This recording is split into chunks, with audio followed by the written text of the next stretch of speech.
The year is 1897, and in a narrow brick street in South London, the kind of street the city keeps thousands of, 2 stories and a chimney pot apiece, washing lines slung between, every door the same door painted a different green. There is exactly one window with warmth behind it. It belongs to the corner shop, and the corner shop is a bakery. The gas is out in the front window, the blinds are down over the empty racks. The gilt letters over the door, Ray and Son, bread and flour, have gone unreadable in the dark. But round the side, down 3 worn steps, behind a door that is never quite shut because the warmth likes to breathe, the bakehouse is awake.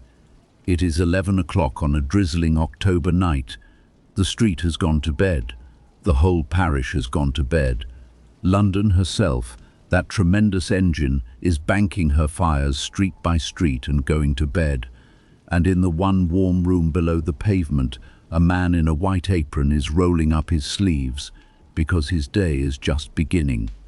Call him Mr. Ray, Silas Ray, master baker, 51 years old, 3rd of his name over that door. His grandfather built the oven he is about to fire. His father taught him the trade at the same trough where he will teach it tonight. And for 30-odd years, 6 nights a week, he has kept the strangest hours of any honest tradesman in England awake all night, asleep half the day. A man who sees his neighbours chiefly as sleepers and is seen by them chiefly as a smell. For that is the night baker's one piece of fame. He is the reason the street wakes to the smell of bread, while the lamplighter walks his round and the policeman tries the door handles and the whole dark town lies dreaming. The baker and his ovens are quietly manufacturing the morning. Nothing frightening happens tonight, I can promise you that at the door before we go down the steps. Nothing frightening ever happens here. It is the warmest room in the parish and the kindest kind of work there is. Flour, water, fire and patience turned by morning into the one thing on every table in England. The dough will rise, the oven will draw, the first hot loaves will go over the half door to the cabman at 5, and the only suspense in the whole long night is whether the crust comes out chestnut or a shade darker. And if stories like this help you drift off, subscribing helps me keep the ovens warm. Come down the 3 steps, mind your head at the lintel, and take the warm stool in the corner. The baker's watch is beginning. Begin upstairs in the dark shop, because the night's work begins with the day's work being put to bed. Mrs. Ray shut the shop at 9. The last loaf sold, or nearly the last. There is always a stale quartern kept by for the woman who comes late on a Friday. The blinds drawn down over the window racks. The till counted into its cloth bag by lamplight. The counter wiped to a shine you could check your bonnet in. A bakery shop at night is a pleasant ghost. The long counter empty. The brass scales gleaming faintly with their little pyramid of weights beside them, the shelves bare, but still smelling of their trade, that warm brown smell that has soaked into the very plaster, so that the shop smells of bread at midnight, the way a church smells of candles between services. The window is empty because bread, alone among the things England sells, is made fresh every single day. There is no stock, no warehouse, no putting by. Every shelf in that window is a promise about tomorrow morning, and the promise is kept nightly, downstairs by hand.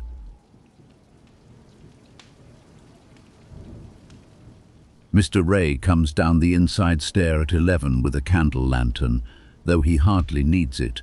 He could walk this house blind, and in the small hours he mostly does. The bakehouse receives him with its constant welcome, which is warmth.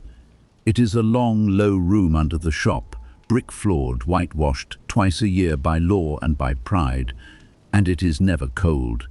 The great oven in the end wall has not been stone-cold in living memory. Even now, hours after the last batch, it holds its heat, the way a good name holds credit. The bricks give back yesterday's fire all through tonight's work, and the room sits all year at the temperature of a fine June afternoon. On the coldest night of the year, The bakehouse is the snuggest berth in the parish, and everyone in the parish knows it. The cat knows it, the apprentice knows it, and the sparrows in the ventilator grating know it best of all. The room's furniture is the trade's whole history in oak and iron. Down the middle, the troughs say it as the bakers do. The trough, a great long open chest on legs, big as a ship's boat, its inside worn to satin by 100 years of dough. You could seat 8 men in it, and its lid, closed, is the bakehouse table. Along the wall, the flour bins and the sack scale. Overhead, the loft where the sacks sleep 60 strong. In the corner, the little coke furnace that feeds the oven its fire, and beside it the long-handled tools of the craft, leaning like a stand of pikes, the peels, broad wooden shovels on 10-foot shafts for setting and drawing the loaves. The scuffle, a sacking mop on a pole for sweeping the oven's floor, the iron rake for the fire, and set into the end wall like the door of a strong room, the oven itself. Grandfather Ray's oven, brick within brick within brick, a low, wide vaulted chamber you could crawl into, and the sweeps boy does once a year, whistling with an iron door no bigger than a tea tray. It will hold 300 loaves at a setting.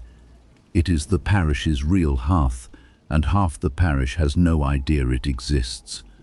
Walter Prue, the journeyman, arrives at 11:15 with his collar up against the drizzle, hangs his coat on the 3rd peg, the pegs have owned their users for years, and puts his head into the warm like a man arriving somewhere rather than leaving somewhere. Davy, the apprentice, who sleeps in the house, comes down yawning tremendously with his boots in his hand, because Mrs. Ray will not have boots on the stair after 10. There is a look at the fire. There is a look at the night's order book, so many quartern loaves, so many cottage, the tins for the coffee house on the high road, the Saturday rolls. There is the small ceremonial grumble about the weather, which is how Englishmen say good evening, and then the 3 of them stand a moment at the trough with their sleeves rolled, and the night properly begins as it has begun in this room 10,000 times with flour.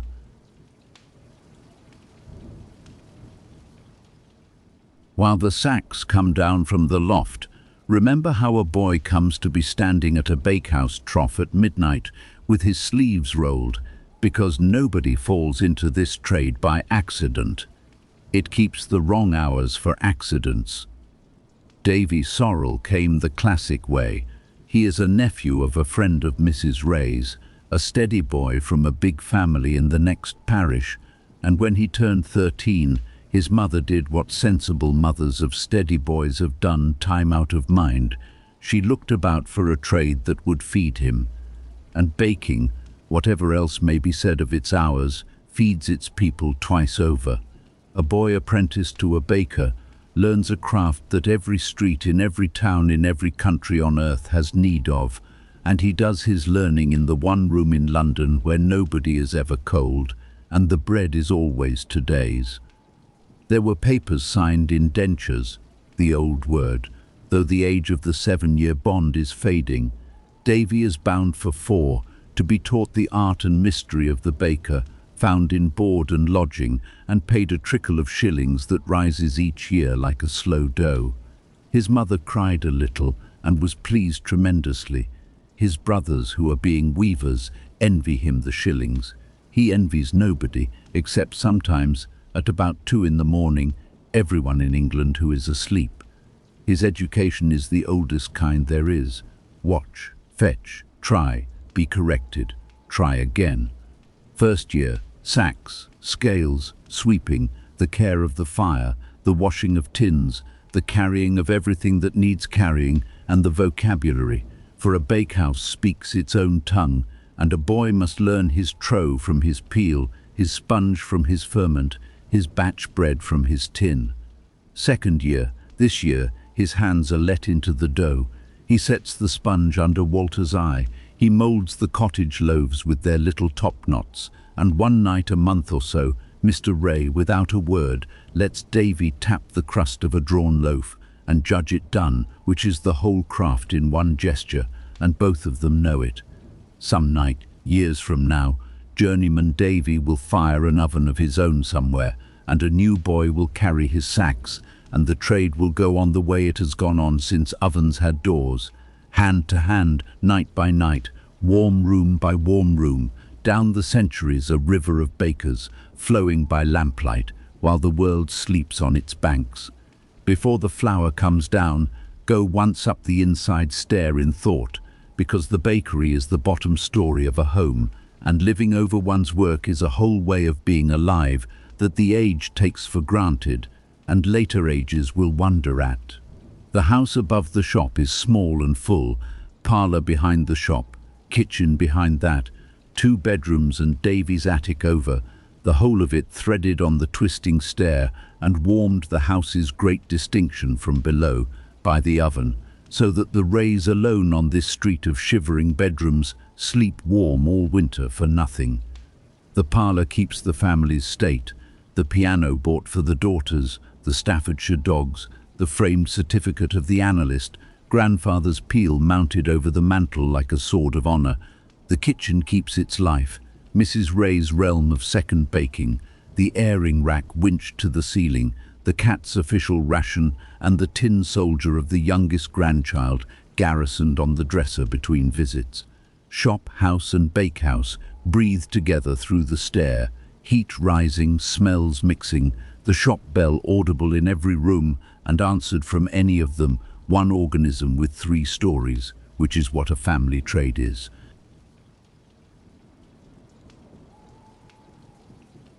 And mark what it means for the trade's odd hours. The baker never leaves for work and never comes home from it. He commutes by 1 flight of stairs, from bed to trough, in slippers, carrying his boots. His children have grown up over his working night, the way sailors' children grow up over the sea. Davy in his attic sleeps directly above the flour loft, and the first sounds of the sponge setting rise through his floor as other children hear wind in chimneys. The Ray daughters, married now across the river, both confess they sleep poorly in houses that do not smell of bread by dawn. The tradespeople mostly would not change it, and say so with the trade's usual dryness. A man who lives over his oven is never late, never cold, and never out of bread. And if the price is that he can never once in his life get away from his work, why, the work is warm, and it is his, and where else precisely would he be going at midnight? The street above, the family above that, the fire below, the whole firm stacked like a loaf, sleeping and working in shifts around its own chimney. It is the oldest shape of human business, and this street keeps a dozen of them, the cobbler, the chandler, the undertaker even, each family stacked on its trade. But only one of the stacks is warm all the way up, and everybody in the other 11 knows which. Now the night's first sacrament, and the reason bakers keep the hours they keep, the sponge. Bread cannot be hurried. That is the whole architecture of the baker's night, the iron fact underneath the trade. Dough must rise. Rising takes hours, and the bread must be new at breakfast, so somebody must be awake at midnight to set the process going, and that somebody is a baker, and it has been so since cities began. Tonight's bread is made by the sponge and dough method, as nearly all London bread is. You make first not the dough, but a batter, half the flour, all the yeast, warm water, and you let that work alone through the deep of the night, alive and rising. Then in the small hours you knock it back and work in the rest of the flour and the salt to make the full dough. The sponge is the night watchman of the process. It does its duty while the men rest, and the men time their whole night around its needs. Nobody in this room serves a clock. All 3 of them, and the cat, serve the sponge. Setting it is the pleasantest work of the night, and they do it gently, half talking. The flour first, 2 sacks worth into the far end of the great trough, running from the scale in a soft avalanche, throwing up that fine pale haze that hangs in the lamplight and powders every surface and every eyebrow in the room. The bakehouse's own weather. Then the barm, the yeast creamed in a pail of water, warmed at the furnace to precisely the heat of a summer pond. Walter tests it with a finger and then, out of pure habit, with an elbow, the way the women test a baby's bath, and the comparison is nearer than either would admit, for what they are mixing is, by every practical measure, alive. Then the pour, and the long stirring in with bare forearms, flour and warm water and leaven work to a thick batter the colour of pale cream, smelling faintly of beer and faintly of orchards. And then the covering, sacks laid over the trough like blankets, actual blankets in the hardest weather, and the tucking in, no other phrase will do, of a thing that must be kept warm all night, exactly like a sleeping child. Mr. Ray gives the covered trough the flat of his hand, twice, a pat you would give a horse. Midnight, more or less, in the world overhead. In the trough, the night shift has come on duty, some thousands of millions of small workers, older than Egypt, beginning quietly to breathe. And here is the lovely secret at the middle of the trade, the thing that makes a bakehouse different in kind from a smithy or a joiner's shop. From now until nearly 2, the most important worker in the room is invisible, and the men's chief task is to keep it comfortable and let it alone. The baker's craft is 1 part labour and 1 part husbandry. He keeps yeast the way a shepherd keeps sheep, by warmth, by watchfulness, by knowing the smell of things going right. The sponge will rise under its blankets, slowly doming, whispering with small bubbles, smelling sweeter and then sharper, and the men will bank the furnace and set the tins in ranks and eat their midnight supper and listen to it the way sailors listen to weather. Every trade has its own silence. The bakehouse silence has a faint live crackle under it, like a wood in spring, the sound of tomorrow's bread rising in the dark. While the sponge works, remember how old this night is because of all the crafts we have kept watch with. None goes deeper into the human story than this one. There was bread before there was writing. There were bakers before there were kings. The Egyptians baked in pots and pyramids of clay ovens and put loaves in tombs for the longest of all journeys. Loaves that sit in museum cases today, 4,000 years stale, still recognizably cousins of the quartern under the blankets there. Rome had a baker's guild so old and so grand that one baker built his tomb in the shape of a dough-mixing machine, and Pompey died with 81 loaves in one oven, set that morning and never drawn. The ash kept them, round and scored in 8 wedges, and you may look at them now under glass, a batch 2,000 years overdue, the most patient bread in the world. Wherever a city has been, a baker was awake underneath it. It is one of the oldest of all the appointed watches, and the men at this trough know it without ever saying so. A trade does not need to speak of its ancestors when it repeats them nightly, gesture for gesture.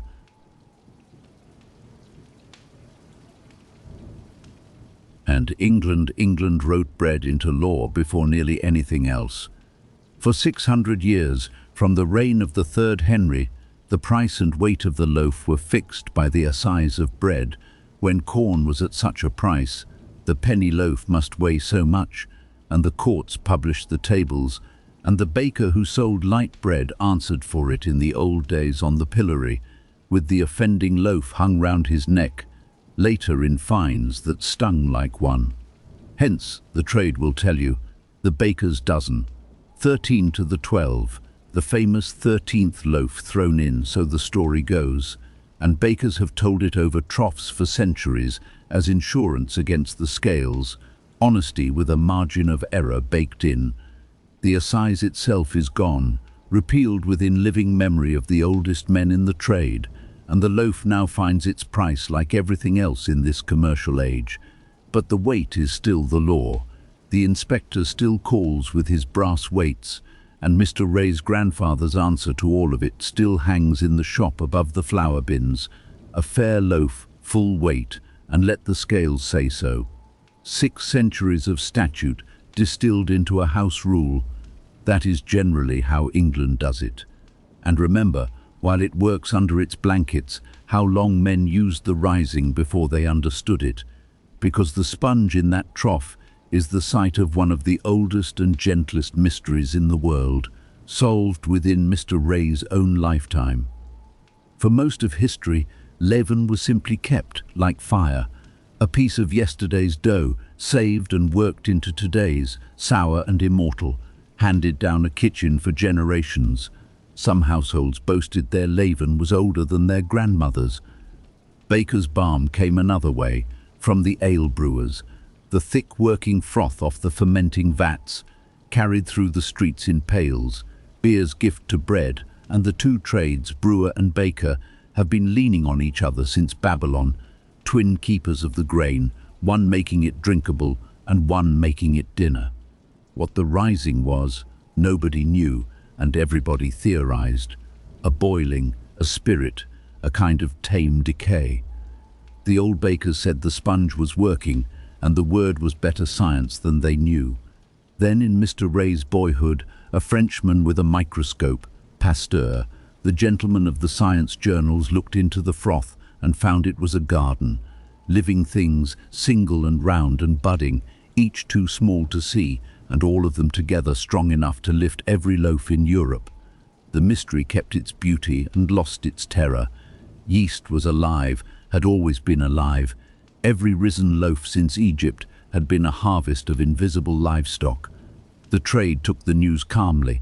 On the whole, it is pleasant but not surprising to be told that the thing you have kept warm and fed and smelled for 30 years is alive. Any baker could have told the microscope as much. But it changed the Barm itself.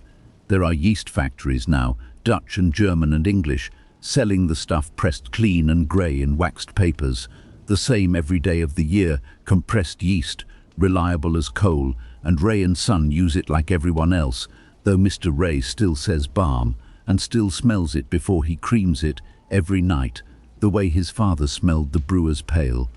The word is the trade's memory. In the trough it is all one to the sponge, which rises for the microscope and the mystery alike, and has never once in 6,000 years asked to understand itself.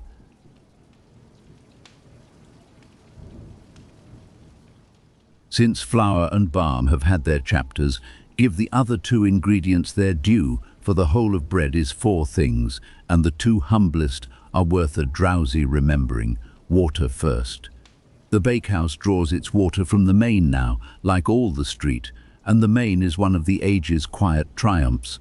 London water, which within living memory was a scandal and a lottery, comes now filtered and constant from companies watched by inspectors as bread is watched. The same great Victorian labour of making ordinary things trustworthy, fought out in waterworks and vestries while nobody applauded.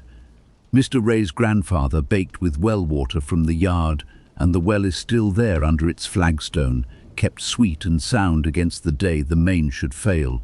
A baker's caution: bread will not wait on a burst pipe. The water's whole office in the trough is warmth and wedding.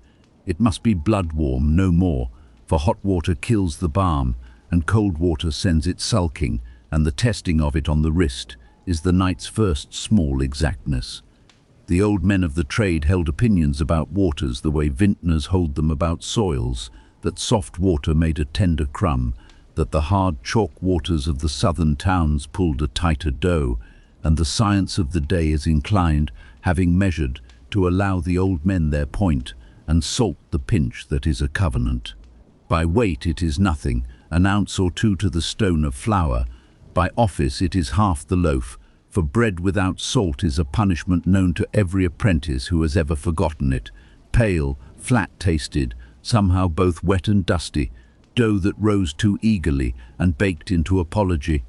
Salt disciplines the yeast, slows its riot to a working pace, and seasons the crumb, and toughens the crust. And the trade's rule of it is as old as the trade, exact, dissolved, never straight onto the Barm, which it burns. It comes to the bakehouse in blocks from Cheshire, where whole towns are built over the salt, as this street is built over its bakery, and it is cut and crushed in the little salt bin by the scale Davy's task, and his first-year shoulders remember it.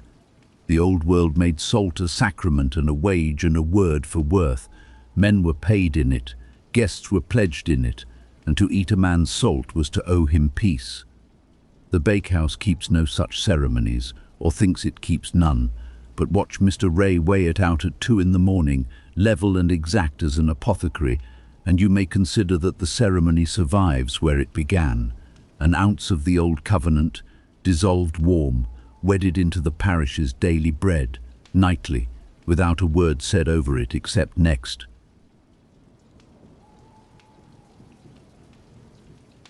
"1 o'clock, and the bakehouse enters the stillest and sweetest stretch of its night, the sponge hour. The batter is under its blankets, doing everything important. The furnace is banked to a red murmur, and the room settles into that particular working peace that belongs to men who must be awake, but need not for the moment be busy. Supper comes down. Mrs. Ray leaves it covered on the stair, and it is bread and cheese and cold bacon, and the joke about the baker's supper being his own unsold stock is made by Davy roughly weekly and received with the patience it deserves. Tea is brewed at the furnace, bakehouse tea, strong enough to trot a mouse across, drunk from enamel mugs with flour on the rims. Walter reads yesterday's paper by the lamp, a day behind the world for 30 years, and no worse for it. Davy, who was set to greasing tins, is discovered within the quarter hour, asleep on the flour sacks with the cat on his chest, both of them rising and falling like a slow sea, and Mr. Ray passing does not wake him. The second year of a baker's apprenticeship is largely a course of instruction in sleeping anywhere, and the boy is coming on nicely. Overhead and outside the parish sleeps, and its sleep comes down to the bakehouse in sounds, familiar as furniture. The drizzle on the pavement grating, a soft irregular hiss. The last train on the viaduct 3 streets off, felt in the brick floor more than heard. Boots once in the hour, in the empty street, Constable Hobbs on his beat, trying door handles the slow length of the terrace, and his knuckle on the bakehouse grating as he passes. 2 taps, which is the Freemasonry of the night trade saying all's well. On bitter nights he comes down the steps at 3 for 10 minutes and a mug, and the law warms its back at the oven like the cat. A dog 2 streets away with an opinion. The wind in the chimney trying the note it will hold till morning. And under all of it, in the room itself, the small domestic orchestra of the craft, the furnace ticking, the sacks ticking as the sponge lifts them, actually lifting, a blanket rising by hair's breadths over a slow live swelling, one of the quietest sights in England, and once seen by lamplight, never forgotten. Mr. Ray sits by the trough with his pipe unlit, no pipes alight in a flower room. The rule is older than he is, and keeps the watch he has kept since before his beard was grey, sitting still in a warm room, listening to bread being alive, while London sleeps on his ceiling.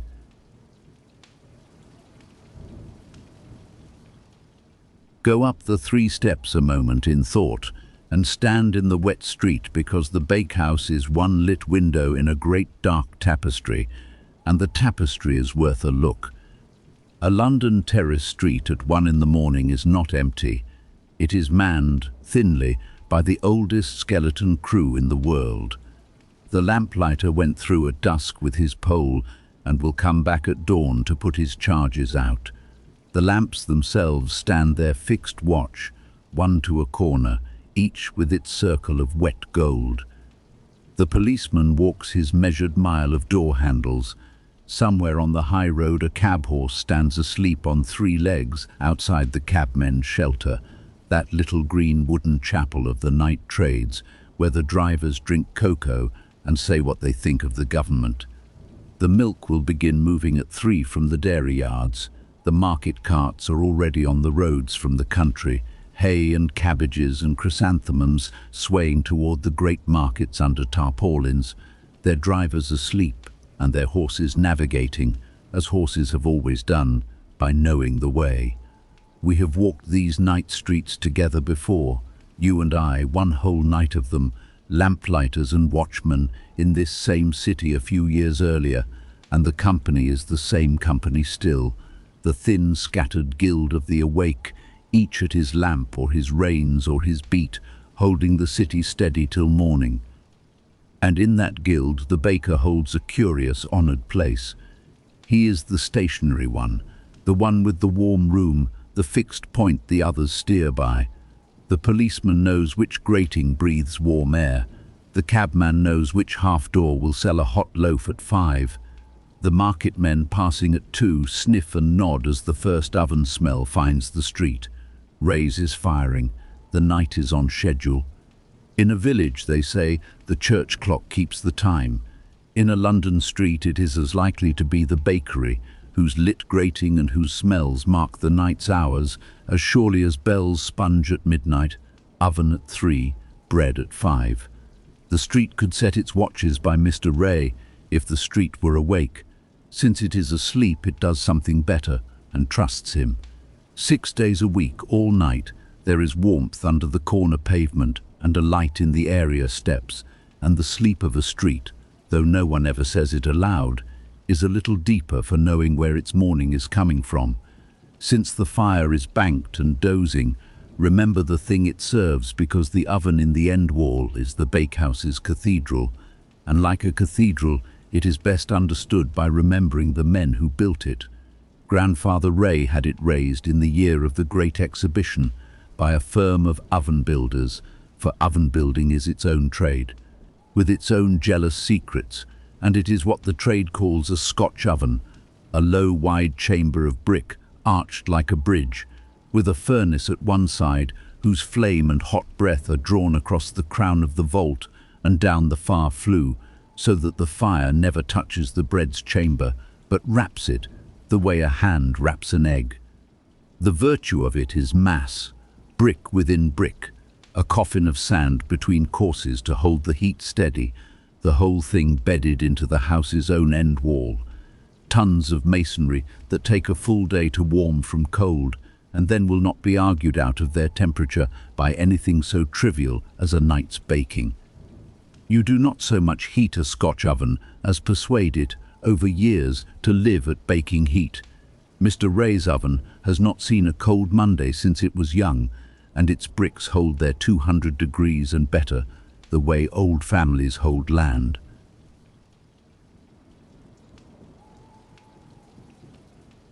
The men read it like a living thing because functionally it is one. It has moods. It draws hard in an east wind and sulks in a fog. It has a warm corner and a warmer one, and the loaves are set accordingly, the tins to the cool side, the crusty breads to the fierce. It is tested still by the oldest instruments in the world, a handful of flour thrown on the sole. If it browns in a slow count, the oven is right. If it blackens, wait, and the bare forearm in the door, which a baker trusts past any thermometer, though a thermometer hangs there now, consulted the way one consults a clever nephew. Once a year it is swept and looked to, its door rehung, its sole relaid where the peels have worn a road in the brick, for even brick wears under 40 years of bread. There is a shallow, smooth channel down the middle of that oven floor, the path of 10,000 batches, worn the way stone steps are worn in old churches, by the repetition of one faithful act. When the tradesmen speak of a good oven, they speak as sailors speak of a good ship, and with the same superstition. The oven is she, and she bakes sweet. And when Silas Ray dies, the parish may as well know it now. The son who takes the shop takes, above till and lease and goodwill, her, and while the quiet hour holds, spread the map, because Ray's is one lamp in a very great constellation of flour. London keeps some thousands of bakeries. Nobody agrees on the count, for the trade shades off at its edges into confectioners one way and chandlers' shops the other, but the pattern is fixed. A bakery to every few streets, each with its parish of custom, spaced across the city as wells are spaced in a dry country, by the distance a servant will comfortably walk with a basket. Down in the city and the West End stand the grand houses of the trade, the fashionable bakers of the squares, all plate glass and French terms, selling Vienna bread and milk rolls to households that send a footman. The great biscuit factories whose tins go to the ends of the earth. The new aerated bread company shops where city clerks eat lunch among marble tables, bread made by machinery and soda water gas. No yeast in it at all. The age does not sleep, even in flour. East and south spread the 1,000 corner shops like this one, the household bread trade, quartern loaves and cottage loaves and no nonsense. And scattered among them, the specialists, the Jewish bakers of the East Streets with their braids and bagels and Sabbath ovens, the French houses of Soho with their long sticks and their opinions, the Scotch bakers, famous for morning rolls and scones, keeping Scotland's breakfast alive in exile for clerks who left Aberdeen 30 years ago.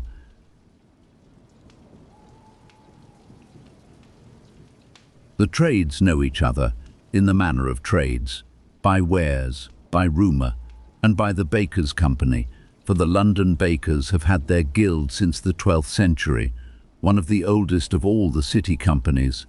White bakers and brown bakers quarrelling and merging down the centuries, and though the company's ruling days are long done, the trade still dines under its arms and swears its apprentices in its hall. Davy among them, one proud, terrifying afternoon last year, in a coat of Walter's taken in at the seams.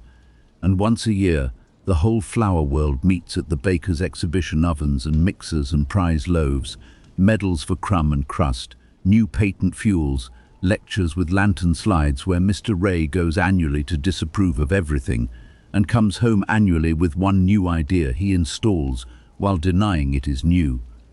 The map of any trade, drawn honestly, is a portrait of the city that needs it, and the map of the bakers is the kindest of all the trade maps, for it is simply the map of everyone, every street that eats, which is every street, held in a mesh of warm rooms, a basket walk apart, each with its oven and its hours and its sleeping master, each turning flour into mornings for its own few hundred souls.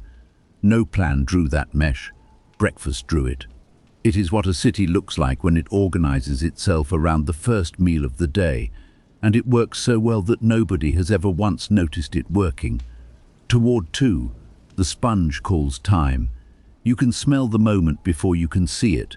The sweet orchard smell has sharpened, taken on a clean edge like cider, and when Walter turns back the sacks, the batter stands domed above the trough's rim, veined and glistening, breathing invisible bubbles risen to its height and just beginning at the crown to think about falling. That fall must not happen in the trough. The strength the sponge has gathered all night must be caught at its top and folded into the real work. So the quiet hour ends on the instant, boots come off the sacks, Davy surfaces from under the cat, and the bakehouse turns to the heaviest, warmest, most ancient labour of its night, doughing.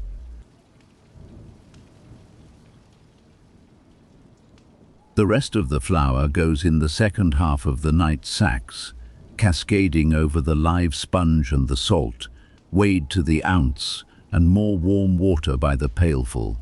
And then the men make dough the way it has been made since before iron, with their arms. Doughing by hand in a full trough is rowing. There is no better comparison. You stand at the trough's side. You drive your fists and forearms down through flour and sponge together. You lift from the bottom, you turn, you drive again, and you go on, up and down the trough's length, 2 men abreast and the boy at the turn, for the better part of an hour, while the mass under your hands passes through every stage from shaggy chaos to something smooth, elastic, coherent, and finally alive feeling, a single connected thing the size of a sofa that pushes back when pushed, that rolls under the fists like the flank of a great warm animal. The lamplight jumps, the men's shadows row along the whitewash.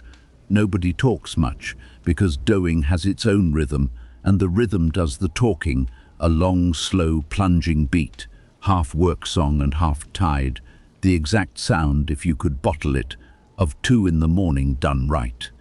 There are dough-making machines now, iron troughs with revolving arms, driven by little gas engines. The big steam bakeries run them in ranks, and Mr. Ray has seen them and allows they need sound dough. But the machine costs more than the shop clears in a year, and besides the word he always reaches when pressed besides, the hands know things. The hands feel the dough come right, the moment it comes right, the way you feel a knot come tight.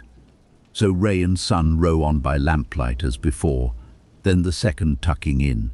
The finished dough is gathered, smoothed on top with a wet palm till it shines like a seal.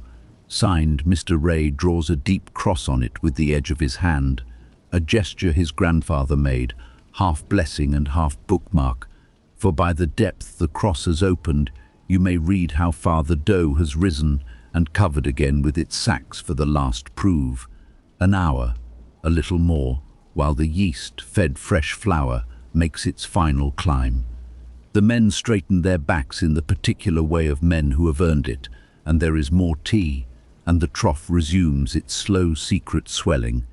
And now, for the first time since 11, Mr. Ray looks at the clock because the dough's own timetable and the fires must now be brought together like two horses put in harness. The oven wants an hour's firing to be ready. The dough wants an hour's proving to be ready. And the whole art of the master, the thing the word master actually means, is that at 4 o'clock precisely they will both be ready, together, and neither will have waited a minute for the other.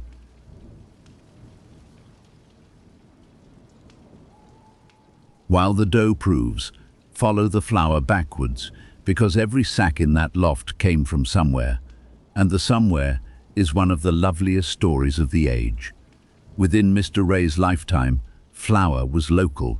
It came from the miller, and the miller was a neighbour, and his mill stood over running water or up on the wind, the two oldest engines on earth, older than steam by 20 centuries, grinding the parish's corn between stones the parish knew by name.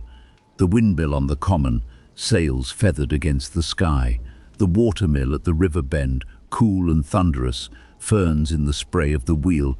Every child in England grew up within sight of one or the other, and the miller, white as his own meal, was as fixed a figure in the country's imagination as the blacksmith, the man who stood between harvest and bread. Millwork was watchwork too, when the wind served or the water ran.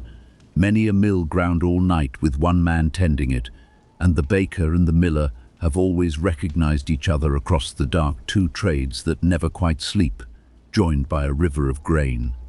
That world is passing, and the sacks in Ray's loft tell it honestly. Half of them are stamped with the names of the great new roller mills at the ports, for the trade has been revolutionized in 20 years by two things arriving together: wheat from the new countries, Canada and the Dakotas, and the Russias, hard, bright grain crossing the ocean in iron ships, and the roller mill to grind it, steel cylinders in place of the old stones, spinning out flour whiter and finer and more even than the stones ever made.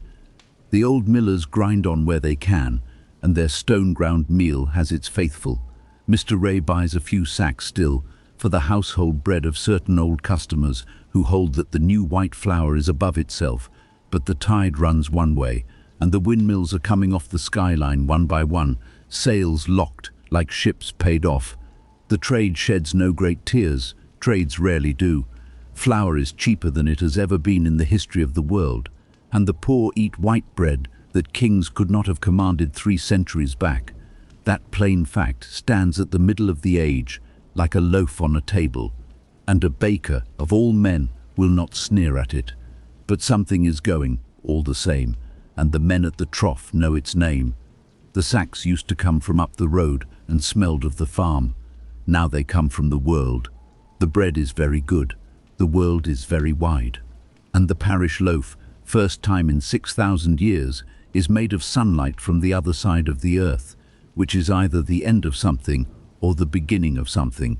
And at 2:30 in the morning, a man may hold both opinions between one mug of tea and the next.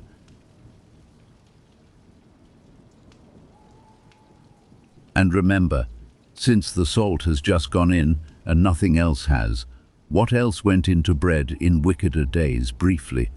The way one remembers a storm from indoors, because it is a warm and settled thing to know what your loaf no longer contains. There was a time, in the middle of this century, when London bread was famously not to be trusted.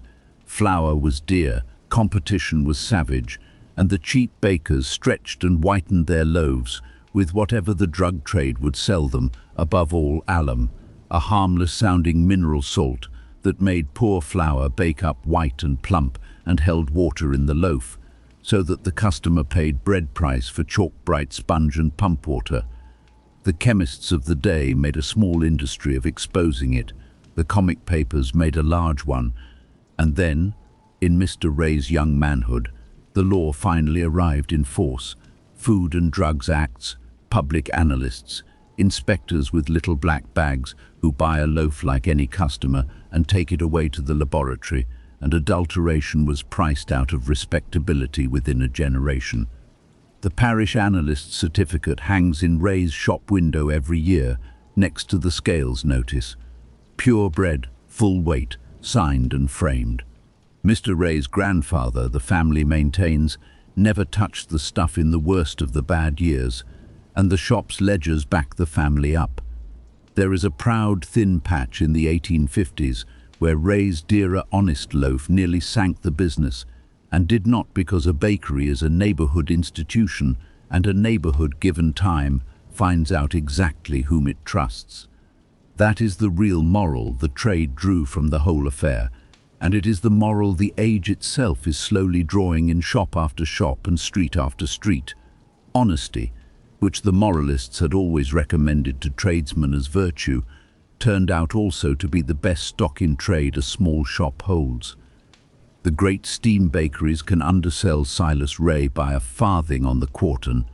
They cannot sell what he sells, which is 30 years of the street watching its bread come, full weight and nothing in it, but what God and the miller put there, out of the same door, from the same hands. Trust is the slowest dough there is. It rises for decades, but once risen, it feeds a family for 3 generations, and it is rising still, in the dark under the corner pavement, alongside tonight's batch. 3 o'clock, and the bakehouse changes key. The fire's hour has come.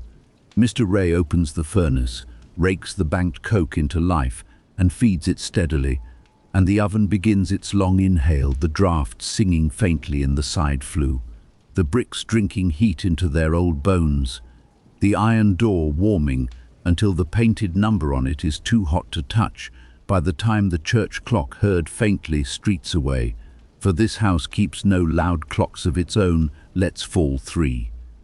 The room brightens with warmth, if not with light. The cat relocates by instinct to the exact spot on the brick floor above the flue, the best bed in London, and hers by long conquest. And the men, timing everything now by feel against the fire's progress, turn the proved dough out of the trough onto the floured lid and go to work with the scale.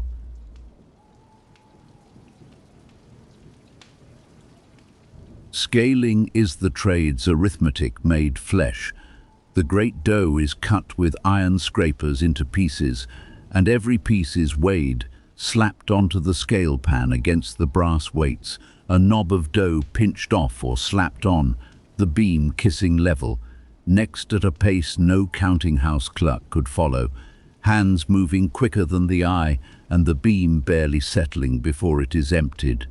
A good journeyman scales within a pinch of right first time, every time, 400 times a night, and Walter Prue is a good journeyman, for the law still weighs bread, as it has since the 3rd Henry, and the weighing is done here at 3 in the morning at a wooden scale by lamplight, with an allowance added for what the oven will bake away.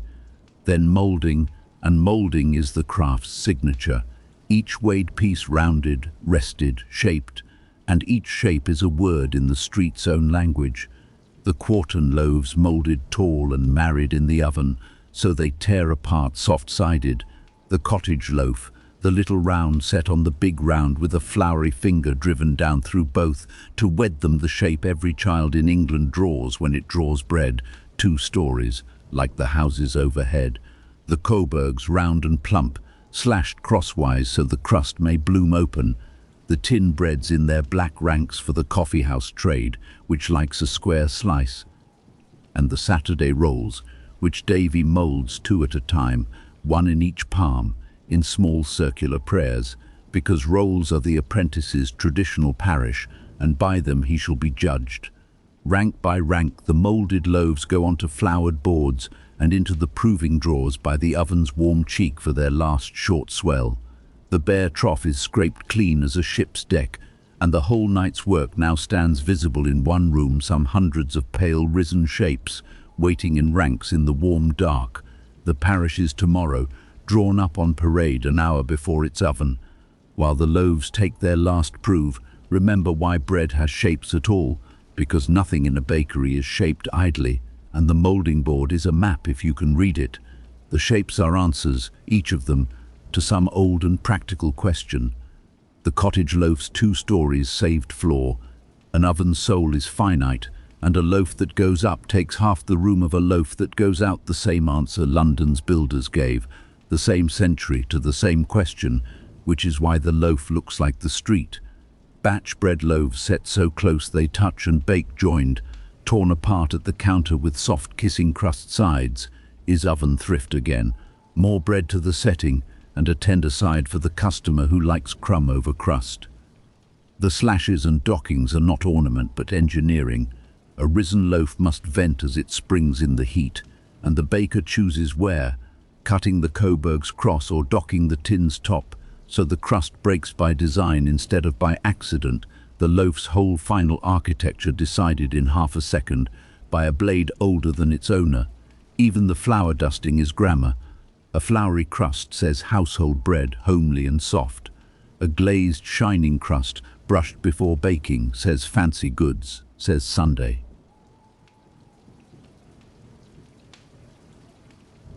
And the shapes are geography and memory. Every county of England bakes its own dialect, the north its oven-bottom cakes and stotties, the west its wholemeal maslins, Scotland her batch and her morning rolls, each shape carried down from some local answer to oven, fuel, flour and custom, and London, being made of every county, bakes them all. A man from anywhere may find his grandmother's loaf somewhere in this city, and when he finds it he will buy it for the rest of his life, and no farthing's difference in price will move him. Mr. Ray keeps a dozen oven-bottom cakes in the Saturday batch for the Lancashire families in the buildings by the works, and a plated loaf at Friday's sundown for the 2 Jewish households on the high road whose Sabbath bread he has baked, courteously and without ceremony, for 20 years, the braided challah, glazed and golden, sitting in the ranks beside the cottage loaves like a visitor in her best dress. Bread is the most local thing there is, and the most universal. Every people on earth has it, and every people has it differently. And a London bakehouse at 3 in the morning is where all of it quietly meets Egypt's ferment, Rome's guild, the Frenchman's yeast science, Canada's wheat, Lancashire's griddle, the Sabbath plat, one warm room, briefly containing the world. Look along the wall while the oven gathers itself, at the leaning rank of long-handled tools, because a trade may be read in its tools, the way a life may be read in its hands, and the bakehouse's tools are a study in sufficiency. Nothing here is complicated. Everything here is finished, evolved, centuries since, to its final form, and simply made well and worn long ever after. The peels first, the great wooden shovels, 10 feet to the shaft, their blades thin as boat oars and thinner at the leading edge, where 40 years of oven soul have planed them. There is a peel in the corner that was old when Mr. Ray was Davy's age, its handle polished to the colour of honey by 3 generations of the same family's palms, and it is the best peel in the house, and everyone knows it, and no one says why. The scuffle beside them, mop of the oven, its sacking head replaced 100 times, its pole never the philosopher's broom of the bakehouse. The scrapers, iron tongues worn to moons, that clean the trough and cut the dough and have each their owner as surely as the pegs by the door. The docker, a little brass hedgehog for pricking the tin bread tops. The scale and her brass family of weights, 7 pounds down to the half-ounce, kept bright, tested yearly by the inspector and nightly by the trade. The tins, black legions, seasoned like great iron, never washed but wiped, each carrying its small biography of dents. And the sieves, the Thames of the old word, drum sieves of wire and horsehair through which the flour rains soft as first snow.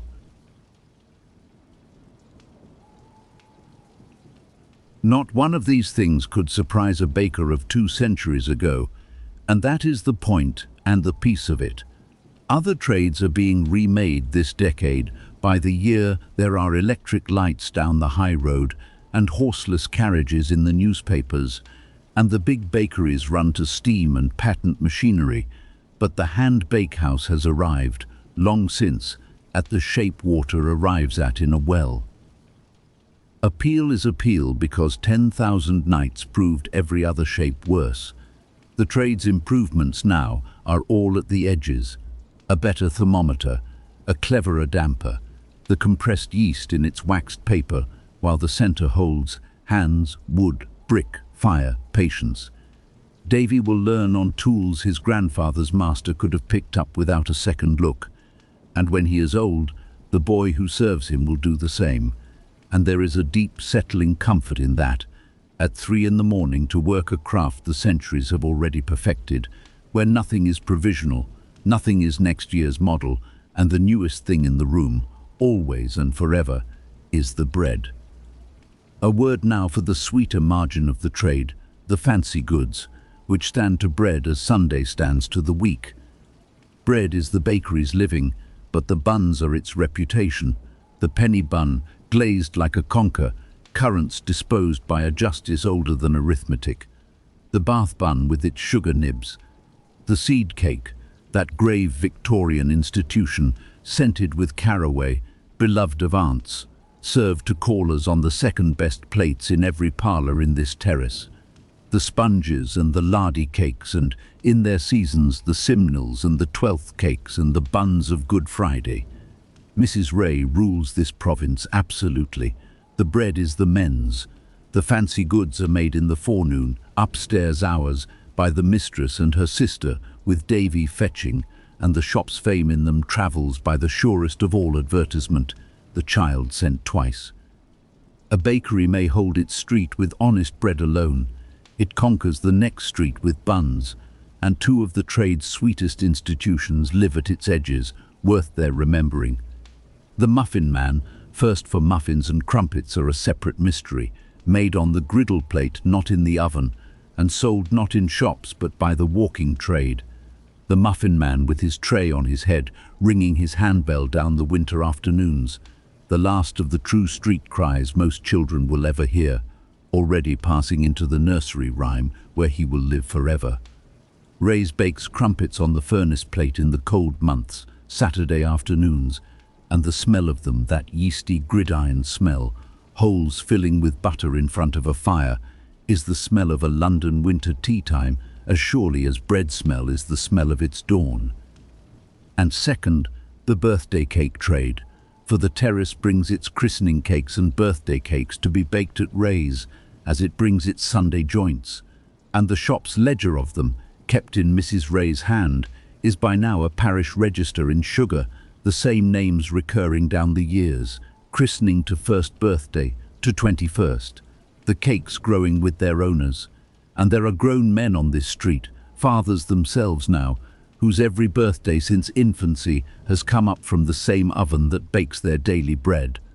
A trade that feeds a street this long stops being commerce and becomes something for which the language has no exact word, kin at one remove perhaps, the family under the pavement that remembers everybody's birthday and never once has to be asked.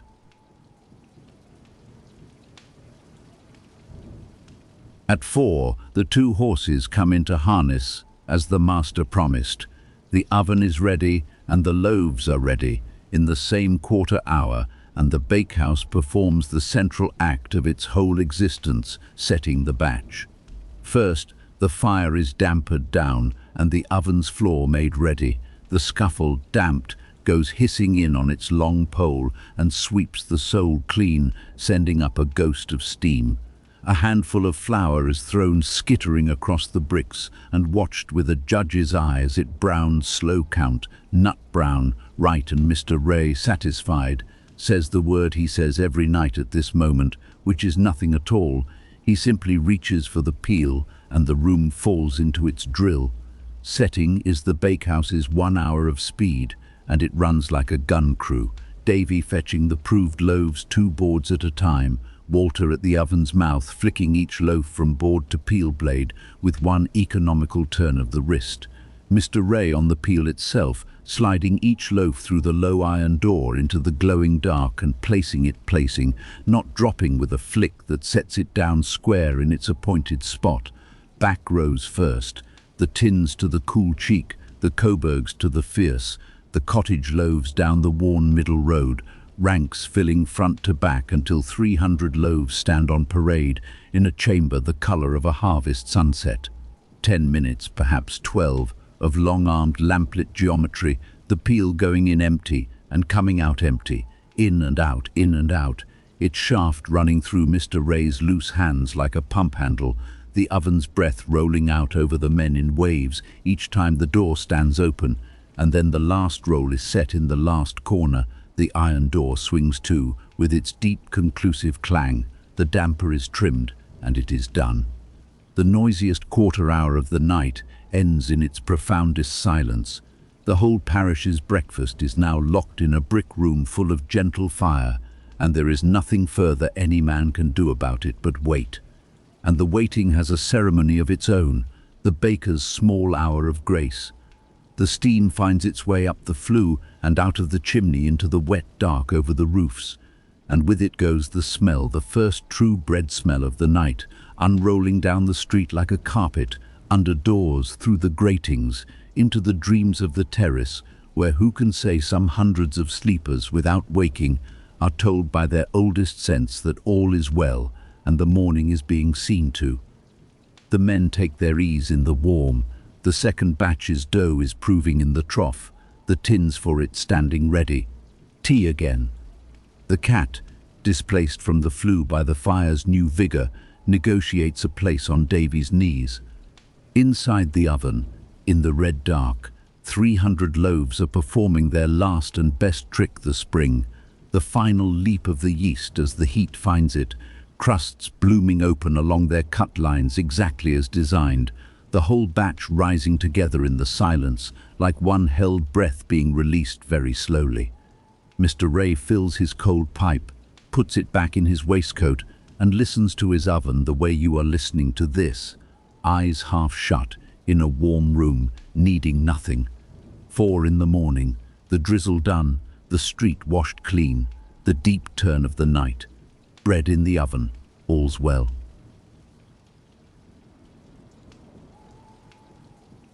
While the batch bakes, consider the smell, because it is the bakery's ambassador, and there is no smell on earth with better credentials. Ask any exile what undoes them, and it is rarely the sight of home. It is the smell of bread that does it, in a foreign street, without warning, 40 years deep. The learned gentlemen have their explanations. The nose, they say, is wired nearer to memory than any other sense, its messages arriving at the oldest rooms of the mind without knocking. But the bakers had the fact before the science, as trades usually do. Bread smell is the smell of the fire lit, the house provisioned, the winter answered. It is several thousand years of not going hungry distilled, and it reaches a sleeping person as a kind of wordless dispatch from the waking world saying, provision is made. A baby who has never tasted bread will still turn toward the smell of it. A street that wakes to baking sleeps its last hour sweeter. The parish has never been polled on the question, but the parish votes with its windows, which stay unstopped over the bakery grating in all but the bitterest weather, and with its house agents who mention rays in the particulars when they let a house in this terrace, as though the smell were a fixture, which by now in law and in love it very nearly is, and the smell has its geography and its hours well known to the initiated. It goes furthest on damp still nights. Tonight is ideal, rolling low along the pavements, pooling in doorways, climbing the air shafts. In a west wind, the far side of the street gets nothing and knows its loss. In a fog, it hangs all morning like a lodger.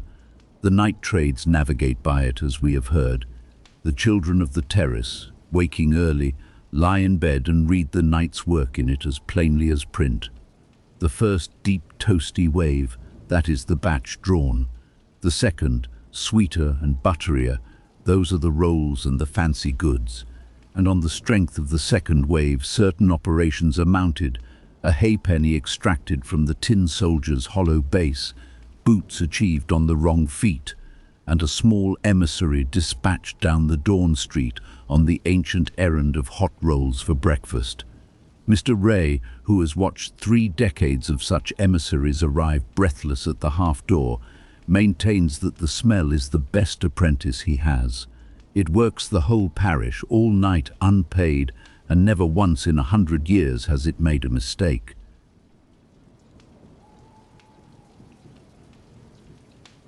And while the oven holds its breath, widen the circle once, the way we like to do in the deep of these nights, because the baker is one lamp in a constellation, and the constellation deserves naming. All over the dark city, this exact minute, the night trades are at their stations. The pressmen in the newspaper vaults off Fleet Street, ankle-deep in the thunder of the machines, printing tomorrow while it is still tonight, the only trade in London that races the baker to the breakfast table, ink against crust, and an old joke between the two crafts says the mornings belong to them jointly, news for the mind, bread for the rest. The market men at the great gardens and halls, the salads coming in by the wagon load under the gas, the porters building towers of baskets on their heads, feeding the city's day as the baker feeds its first hour. The milkmen in the dairy yards, rinsing their churns by lantern light for the 3 o'clock rounds.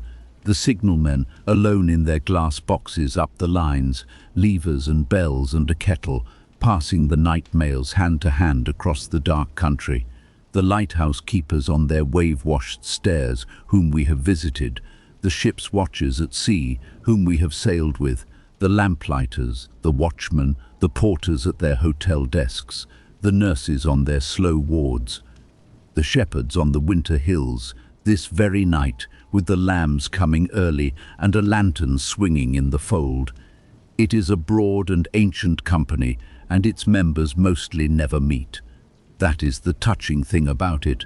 Each keeps his own small lit room or round or beat, strung out across the sleeping map, joined only by the hour and the understanding. But they know each other absolutely, in the way of a guild without a hall. The policeman's 2 taps on the grating, the nod between the market carter and the lamplighter, the cabman who carries the nurse home at 6 for nothing, professional courtesy of the wakeful. And they hold, all of them, without ever once discussing it, the same odd, tender knowledge, which is the night's real wage and the reason this channel keeps finding its way back to them, that sleep is not a pause in the world, but a freight the world carries carefully, by hand, through the dark hours, and that somebody must always be carrying it. Tonight, on this street, it is a baker. The street does not know it. The street does not need to know it. That is what it is to be kept.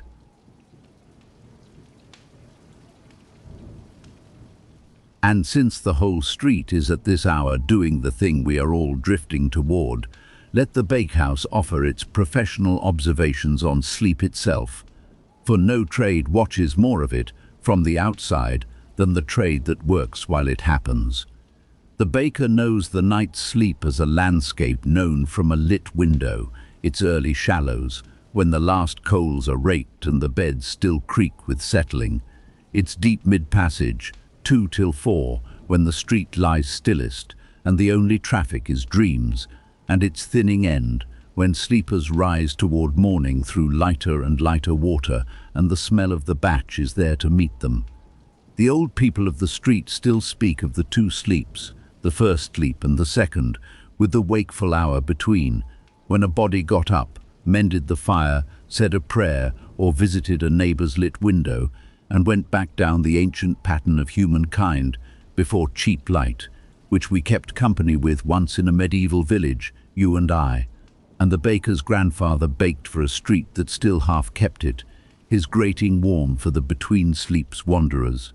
Gas and the factory whistle have consolidated the street sleep into one block now, as they have consolidated much.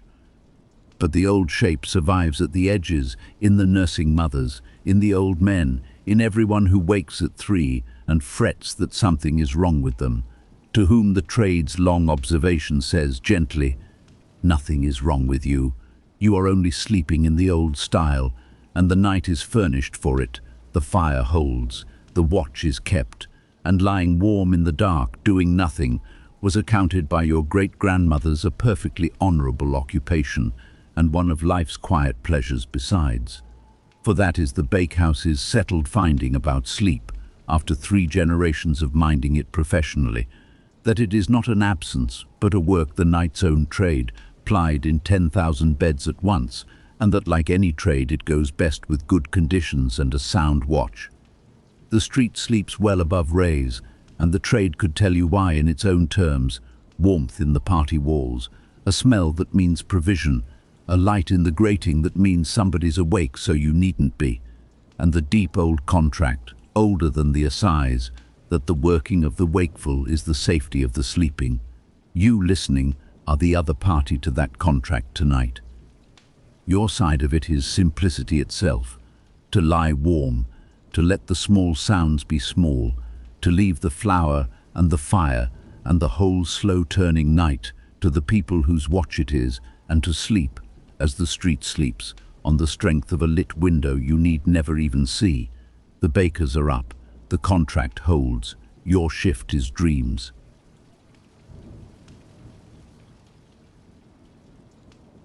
A little before 5, the oven says done. It says it first to the nose. The bread smell turns a corner, deepens, takes on the dark caramel note of finished crust, and then to the ear, for Mr. Ray opens the iron door, reaches in with the peel, draws a single loaf from the front rank, holds it in a cloth, and knocks its underside with his knuckle, and the loaf answers hollow, a soft wooden drum note, the sound the whole night has been aimed at. That knock is the trade's oldest instrument and its final court of appeal. A baker who can read it needs nothing else, and the reading takes half a second and 30 years. Done. And drawing the batch is setting, run backward and doubled in joy, the peel going in empty and coming out laden, 2 loaves, 3, a rank at a time, the oven emptying front to back, and the bread the actual bread now, chestnut and gold, crusts crackling faintly as the cold air finds them, singing, the bakers call it, piling up on the long lid of the trough in a growing town of loaves, tins knocked out of their blackened moulds, cottage loaves standing in their little 2-story pride, the whole room filling with heat and smell until the lamplight itself seems buttered. The second batch goes in on the oven's returning strength, tins mostly, and the door clangs to again.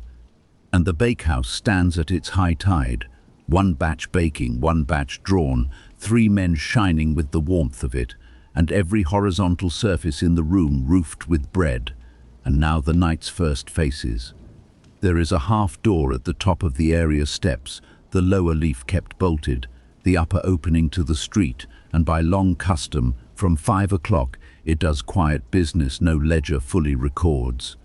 First as ever, Mr. Leggett the cabman, off the all-night rank by the station, his horse's breath making 2 slow plumes under the lamp, who takes a hot coburg in a twist of paper and eats half of it standing there in the lamplight, as he has done for 11 years, on the argument renewed most mornings that a man who has driven London all night is owed one thing in this world, that is warm all the way through. Then a market porter or 2 walking home ahead of the wagons, the policeman coming off his beat, Constable Hobbs' successor on the clock, who buys his breakfast with the gravity of a man in uniform doing a lawful thing lawfully. A nurse from the lying-in house on the terrace for whom Mrs. Ray, by standing instruction, always keeps back the tenderest of the batch loaves. And the first of the children, too early, sent back with a roll and a ruling. No till upstairs is open. The half-door trades in pennies dropped in a cocoa tin. Honour kept warm on both sides of the transaction for 30 years. The trade has a name for this hour of small sales and lamplit faces, the oven door trade, and masters differ on whether it pays for its trouble. Mr. Ray has never once done the arithmetic, on principle. Some things a corner shop does because it is the corner. The street's fire, kept by Rota since before anyone can remember.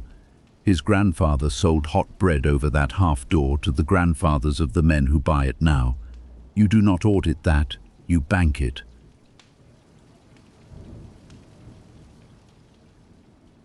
Follow the coburg in the cabman's fist outward in thought, to the tables it stands for, because a bakery at dawn is the first mover of that vast, punctual, entirely unorganized miracle, the city's breakfast. Within 3 hours, some millions of Londoners of every degree will sit down, more or less at once, to what is at bottom the same meal, bread and something on it, and something hot to drink. And the whole gorgeous spread of the age's fortunes may be read in the something. In the great houses of the West, breakfast is a sideboard, silver dishes on spirit lamps, kidneys and kedgeree and eggs, toast in racks, toast being, as foreigners never tire of observing, the Englishman's one true national cookery, bread deliberately improved by fire twice, and marmalade, that bitter Scottish sunrise in a jar, without which no gentleman's table considers itself dressed. In the clerks' villas and the terraces like this one, it is the loaf on its board, butter or dripping according to the week's fortunes, an egg on Sundays, and tea always, tea absolutely, the whole kingdom now running on it from duchess to dustman, as though the boilers of the empire were fired with it, which in a manner of speaking they are. And for the poor, and this must be said gently, for it is a gentle fact with a hard edge, bread is not part of breakfast. Bread is breakfast, and often enough dinner and supper too, and the price of the quartern loaf is the single most important number in hundreds of thousands of household arithmetics, better known in the back streets than any figure in the budget. That is why the loaf's honest weight is law, and its price is news. Why the cheap wheat of the New World, whatever it costs the old millers, is spoken of in the missions and the settlement houses as a plain mercy, and why the baker's trade, low-paid and night-houred as it is, carries in the poor streets a quiet standing that richer trades might envy. The baker is the one shopkeeper the street cannot do without, and the street, which forgets nothing, remembers every winter he carried a family on the slate till work came back. Mr. Ray's slate is kept in the shop drawer and audited by nobody, Mrs. Ray having views. When the trade is chafed about its hours, and it is, eternally. The baker, says the street, is the only man who works while lying abed, is going on. The old answer is always to hand, worn smooth as the peel's handle. Somebody must get the town its breakfast. It has the shape of a joke and the weight of a vocation, and like the loaf itself, it is both at once.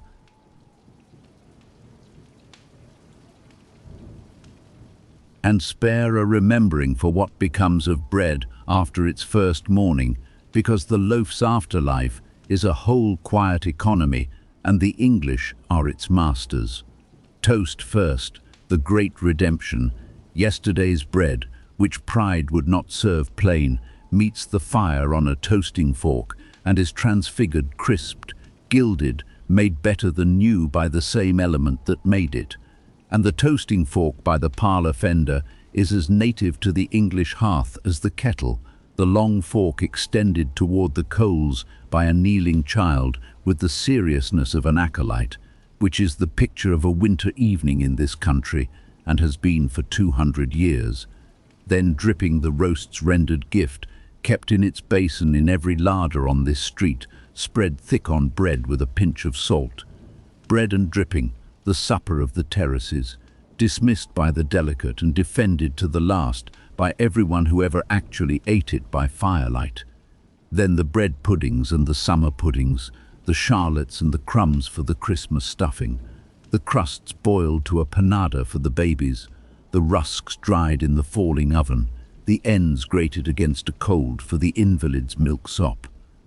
A loaf on this street dies of old age approximately never, The trade sees the far end of the economy too.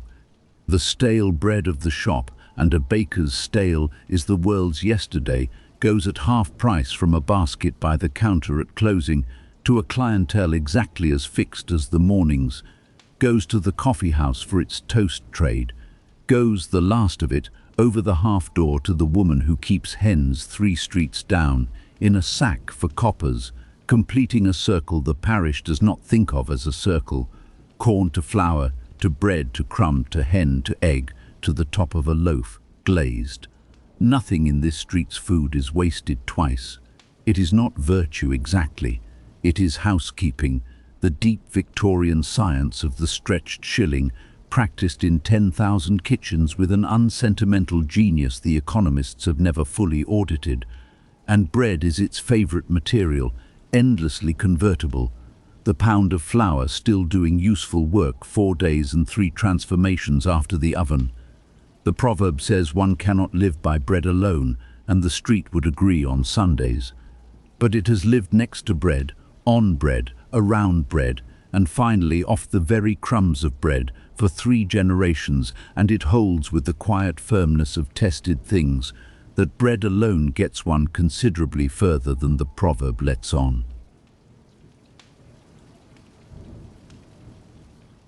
At 6, the bread goes out to meet the town.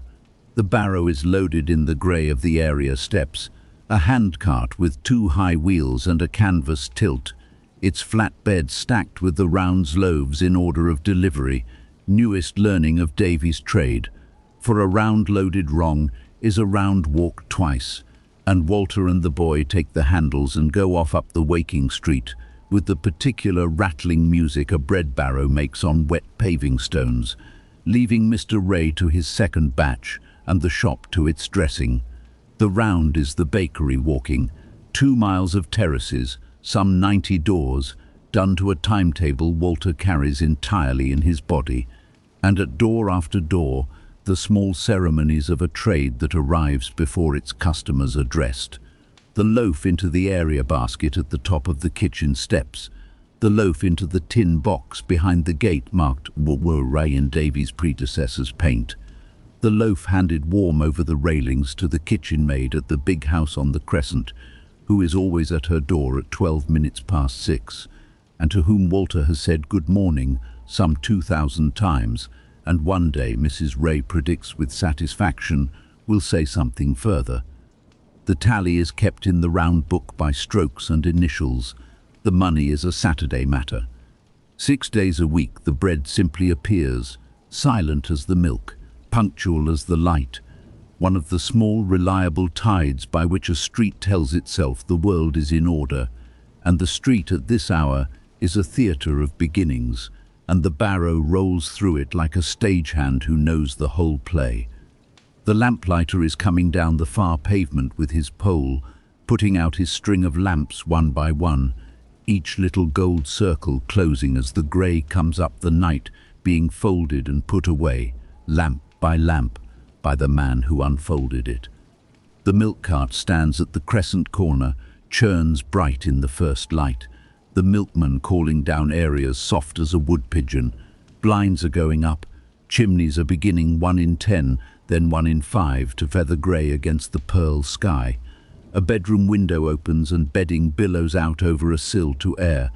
Boots in numbers now, the worksmen going down toward the river gates, pipes lit, collars up, and half of them tearing the corner off a new loaf as they walk, for the early shift buys its dinner bread at Ray's on the way, and no power on earth gets a warm loaf home intact. By the round's last mile the barrow is empty and the world is up. Shop boys taking down shutters, cab horses being backed into the shafts, the first tram grinding up the high road with its load of clerks. Walter and Davy come home with the barrow rattling light behind them through a street that has entirely changed sides from the night's Parish, which was theirs and the policeman's and the cat's, to the day's, which belongs to everybody. No one in the morning crowd gives them a look. The night shift is invisible at exactly the moment its work is everywhere, on 90 doorsteps, in 100 dinner baskets, under the arm of half the early shift the whole street, fed, and no idea by whom.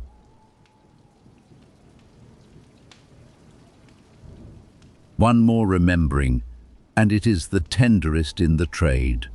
6 nights the bakehouse bakes bread, but think now of Sunday, because on Sunday, by a custom old as the assize and dear as Christmas, the oven that may not bake for sale becomes the parish's own. All Saturday night the batch is doubled against the closed day, but come Sunday morning, from about 11, the area steps see a procession found nowhere else in the week. The families of the terrace, in their church best or their shirt sleeves according to conviction, carrying down their Sunday dinners raw, the joint in its blackened family tin, the potatoes packed round it, here and there a great pie or a pudding in a cloth to be baked in Ray's oven for a penny or so, while the owners are at church or at ease. The oven, drawn of its bread, stands all morning at exactly the falling heat a joint could pray for. Mr. Ray or his deputy sets the tins in with the peel, each chalked with its owner's mark, ranks of dinners roasting together in the brick dark, and at 1 o'clock the terrace comes back for the drawing, and the steps fill with the sociable steam of 90 Sunday dinners going home under 90 covers, at a pace set by dignity, fighting appetite and losing by the corner. It is called baker's dinner up and down England, and for thousands of households whose grates can boil a kettle but never roast a joint, it is the difference between Sunday and the rest of the week, the one hot ceremonious meal of the 7 days, made possible by the one great oven in the street. The economists, were they ever to look down these area steps, would find nothing to detain them. A penny a tin barely pays the boy who minds it, but the parish does its accounting otherwise. The oven that bakes the street's bread all week and the street's dinner on Sunday is not, whatever the rate books say, entirely Mr. Ray's property. It is the street's hearth, held by his family in trust, the way the church holds the font, and the street knows it and shows it in the 1,000 small ways streets have. The bakery's windows are never broken, its cat is fed at 9 doors, its snowfall is swept by whoever's boy gets there first. And when Silas Ray's father died, the terrace drew its blinds down. Every house unasked the honour a street pays once a generation to the keepers of its fire. That is the estate Davy is apprenticed to. The wage is small print, the standing is the text.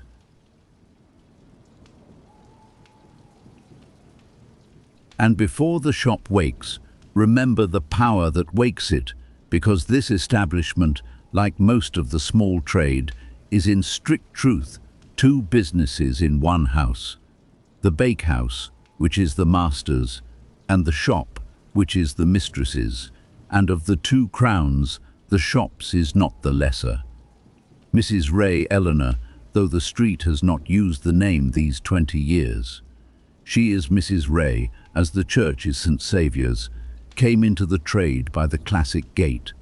A baker's daughter from over the river, courted at chapel, and married, as the trade joke has always run, for her pastry hand, which she has never denied and never confirmed.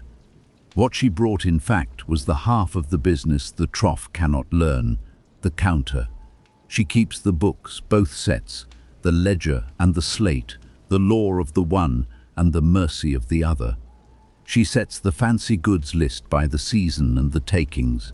She rules the window, she hires the Saturday girl, and she conducts from 8 in the morning that continuous parliamentary session which is a corner shop's true relation to its street, remembering whose husband is on nights, whose boy has gone for a soldier, whose mother is failing, who is flush and may be offered the seed cake, who is pinched and must be offered nothing but a full-weight loaf and an unremarkable kindness.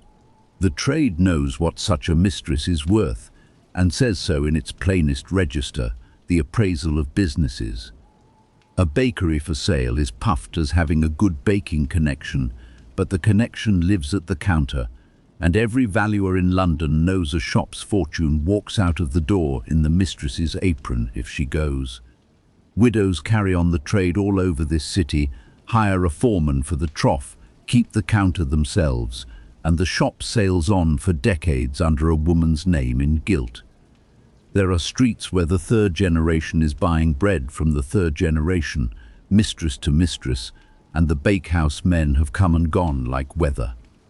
Mr. Ray, who is a fair man at 4 in the morning when fairness is cheap, states the constitutional position annually at Christmas with his glass raised, that he makes the bread and his wife makes the living.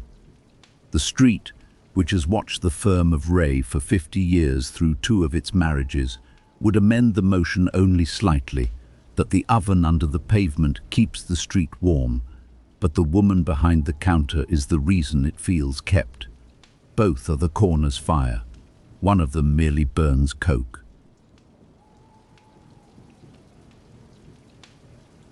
At 7, the gas goes up in the shop, and the bakery turns its face to the day.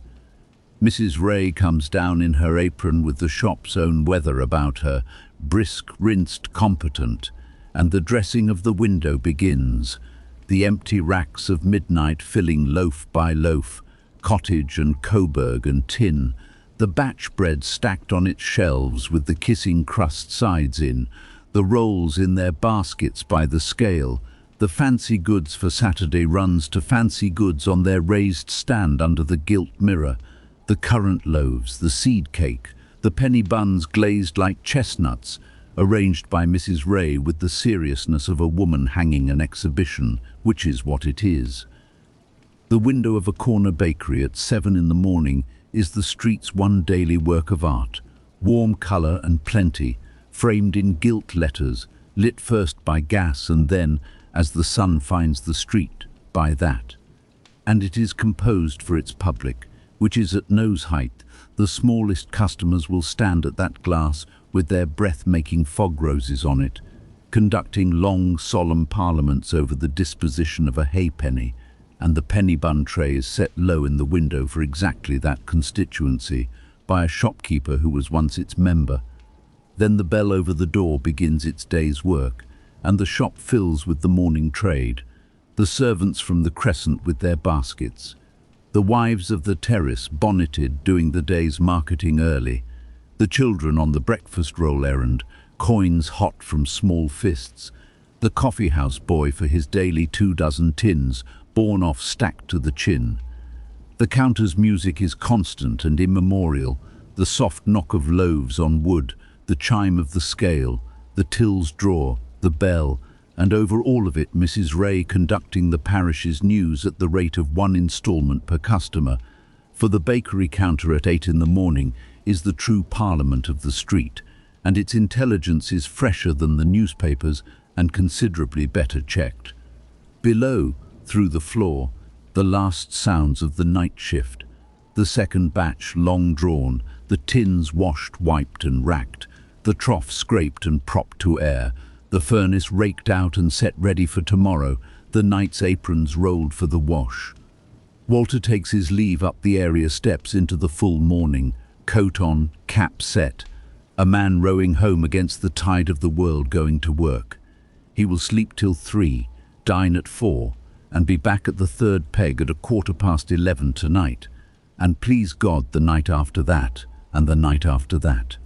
Davy, who boards, takes his second breakfast, the apprentice's immemorial perquisite, eaten standing, of anything broken, burst or imperfectly beautiful, and goes up to his attic already 3 parts asleep.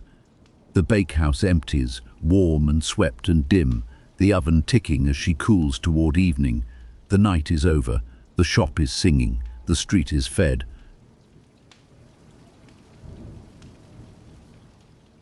Before we follow the baker up his own stairs, stand a last moment in the warm, empty bakehouse and count the night, the way Mr. Ray will count it on Saturday in the shop ledger with his spectacles down his nose. In flour, 5 sacks, call it 1,400 pounds weight, become, with nothing added but water, salt, barm, fire, and 11 hours, some 450 quartern loaves and their cousins in tins and rolls, say 500 breads, a fraction over, the night's make of one small corner shop. In money, and the sums are honest and unheroic, the quartern sells at 5p halfpenny this autumn. The night's bread, with the rolls and the fancy goods and the round book, brings the shop toward £10 gross of a good Saturday, out of which flour and coke and wages and rent, and the horse the shop doesn't keep, but the barrow that eats no hay, out of all which the rays live as the solid small tradesfolk of England live.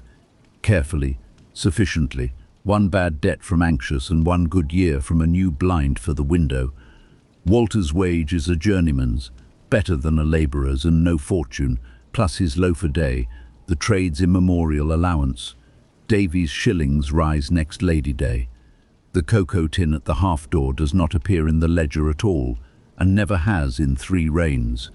But the ledger, like all ledgers, records everything about the night except what it was. Set the true account beside it once for the pleasure of the difference. Item: one street of some 500 souls, fed at daybreak, none absent. Item: one apprentice taught the knock of a done loaf, which is a competence for life on every street on earth. Item: one policeman warmed, one cabman victualled, fed, we should say, the old word being under embargo tonight, one nurse's basket remembered.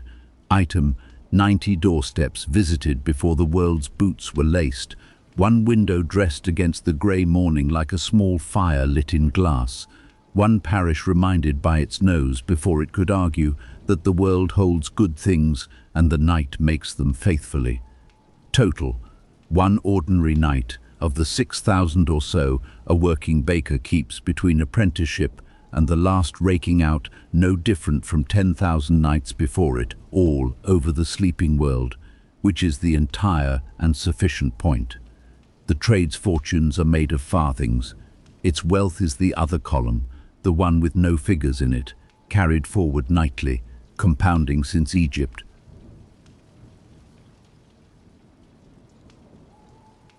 And at 8 o'clock, the keeper of this watch goes off duty at last, by the inside stair, carrying his boots. The house above the shop is doing its mourning around him, his granddaughter's scales on the parlour piano, the smell of his own breakfast frying, the shop bell ringing faintly below like money being gentle, and Silas Ray moves up through it, washed and slippered and pleasantly stupid with the finished night, to the bedroom at the back where the curtains are already drawn against the risen sun. This is the night baker's oldest oddity, and he stopped noticing it 30 years ago. He sleeps in the day, a deliberate sleeper in a working world, his rest fitted into the morning the way other men's is fitted into the dark. The bed is warm on Mrs. Ray's side and cool on his. The street sends up its friendly working clatter through the curtain-glow barrows, boots, the tram, a knife grinder's wheel somewhere setting up its whirring note, and none of it will wake him, for the baker's ear, like the sailor's, is trained to its own alarms only. He would sleep through a brass band in the street, and wake like a shot at a cold draught from the bakehouse door. Under his pillow end, deep in the house's brick bones, the oven cools through the day at her own pace, holding a core of warmth from tonight's firing that tomorrow's firing will find still alive, for, in a bakehouse kept by one family long enough, the fire is in a sense continuous, banked down the generations, each night's blaze lit from the ember of the last, and the man asleep over it is continuous the same way. His father slept these same hours in this same room over this same slow-ticking warmth, and some year not soon his son will. So leave him there, our fifth keeper, with the morning for a nightcap, the man who works so early it is late, and rests while the world runs, and rises at dusk when the tide of the town turns for home. The street below has bread in every larder, and no thought at all of where it came from, which is exactly, precisely, as the trade prefers it, the perfected service being the invisible one, the best-kept watch, the one the sleepers never knew was kept. Tonight at 11 the lantern will come down the 3 steps again, the sacks will come down from the loft, the warm room under the pavement will fill with lamplight and flower haze and the patient conversation of men and yeast, and the whole gentle machinery you have watched tonight will turn over once more, As it turns every night, God sends flour, water, fire, and patience, so that a city of strangers may wake every single morning to the one smell that has meant all's well since the world was young. The ovens are warm, the sponge will rise, the bread will come. Sleep now and let the baker's watch keep you.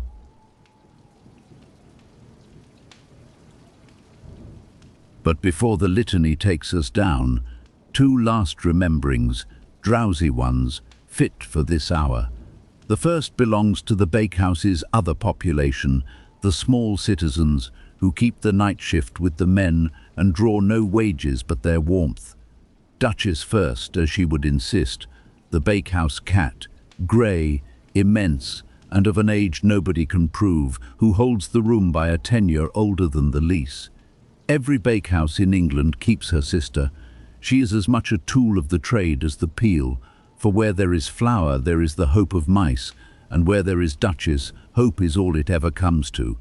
Her night has its fixed stations, the flewstone till the firing, Davy's knees through the oven weight, the second stair at dawn to supervise the barrow's loading, and the men accommodate her the way the tide accommodates a rock. She has her saucer at the furnace corner, her name in the round book one famous Christmas in a customer's handwriting, and a statesman's grasp of the single law of her office, that a cat who is seen at her post need never actually do anything. She has been asleep, on duty, for 11 years. Above her, in the ventilator grating, the sparrows, the little brown parish of them that roosts against the warm bars every night of the cold half-year, arriving at dusk with the punctuality of shareholders, which is what they are.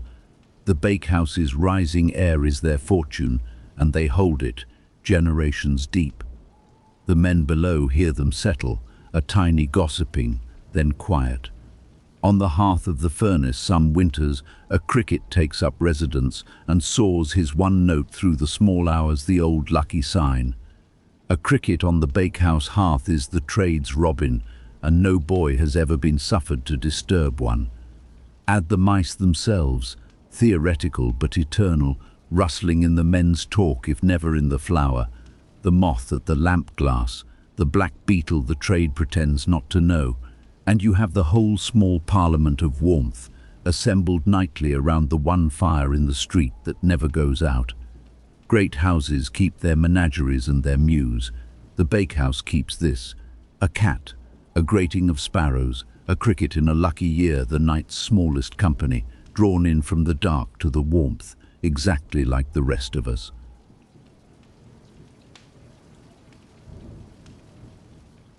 And the last remembering of all, the year, as this warm room keeps it for the bakehouse, has its own calendar, older than the printed kind, and it is all feasts.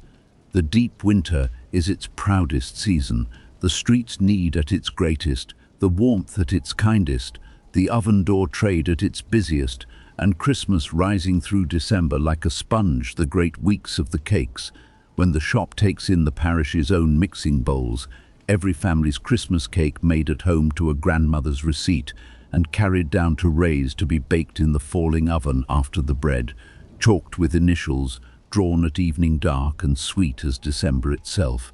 The mincemeat jars in the window, the goose and turkey baking of Christmas morning itself, the one dawn of the year when the bakehouse works for love, and the whole terrace's dinner roasts together in one brick chamber while the bells ring the parish oven's high feast, and the Rays take their own dinner at 4, last of the street, prouder than aldermen. Then the year turns, Shrove Tuesday, when the shop sells no pancakes, but the whole street smells of everyone else's, the long Lent quiet, and then the bakery's own festival, the one morning that belongs to the trade outright, Good Friday, and the hot cross buns, the batch begun at midnight like any other and utterly unlike any other, spiced and fruited and crossed. The one morning of the year the whole city comes to the baker's door before breakfast, children in their nightclothes, undercoats, the trays going out warm by the 100, the old street cry, 1 a penny, 2 a penny, hanging about the morning like the spice itself, sung now only by the customers who cannot help it. Summer is the trade's ordinary time. Short nights, the bakehouse door propped wide to the blue dark, the dawn coming to meet the batch so early that the drawing is done in daylight and the sparrows are up before the bread. Harvest brings the year's one solemnity, the loaf Mr. Ray bakes each September for the church's harvest festival, a great wheat sheaf of bread, plated stalks and moulded ears, his one annual work of pure sculpture, made at night after the batch, with nobody watching, stood among the marrows and the apples on the Sunday for the whole parish to see what the trade can do when it likes.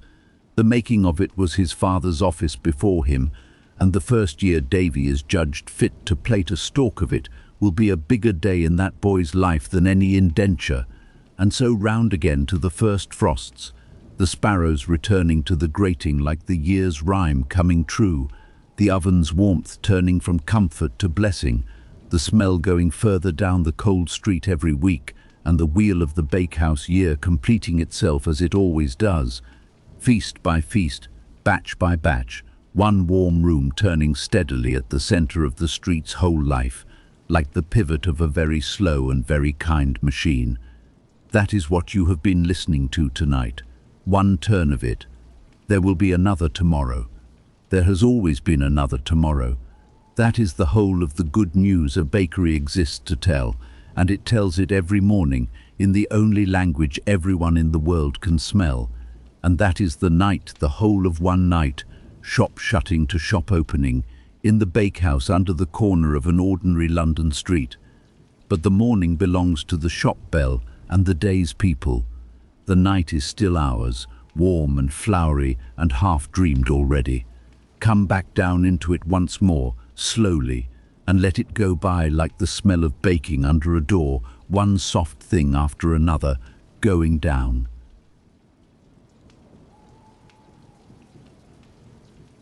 The street at 11, every window dark but one, the drizzle making rings round the lamp, the warm breathing up from the bakehouse grating, the 3 worn steps, the lintel that has bowed to 4 generations, the whitewashed room below the pavement, holding summer all year round, the trough like a ship's boat worn to satin, the pegs owning their coats, the peels leaning in the corner, honey-coloured with handling, the great oven in the end wall, Grandfather Ray's oven, brick within brick, never cold in living memory.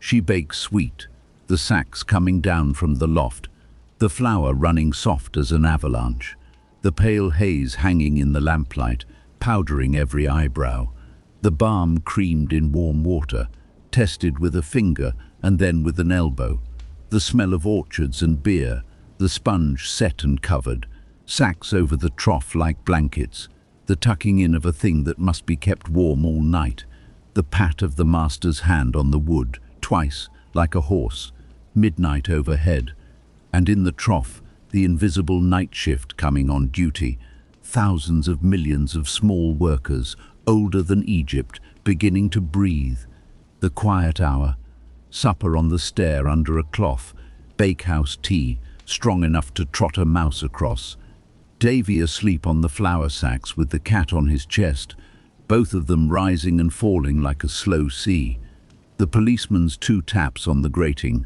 all's well, the law warming its back at the oven on bitter nights, the sacks ticking as the sponge lifts them, a blanket rising by hair's breadths, one of the quietest sights in England, the lamplighters' gold circles standing their watch, the cab horse asleep on 3 legs, the market carts swaying in from the country, drivers dreaming, horses knowing the way, the sponge at its height, domed and veined and breathing, the sacks turned back, the sweet smell gone sharp as cider, the doughing, 2 men rowing at the trough by lamplight, the long, slow plunging beat, half work song and half tide, the dough coming right under the hands, the wet palm smoothing it till it shines like a seal, the deep cross drawn with the edge of the hand, half blessing and half bookmark, the second tucking in, the back straightened in the way of men who have earned it, the fire's hour,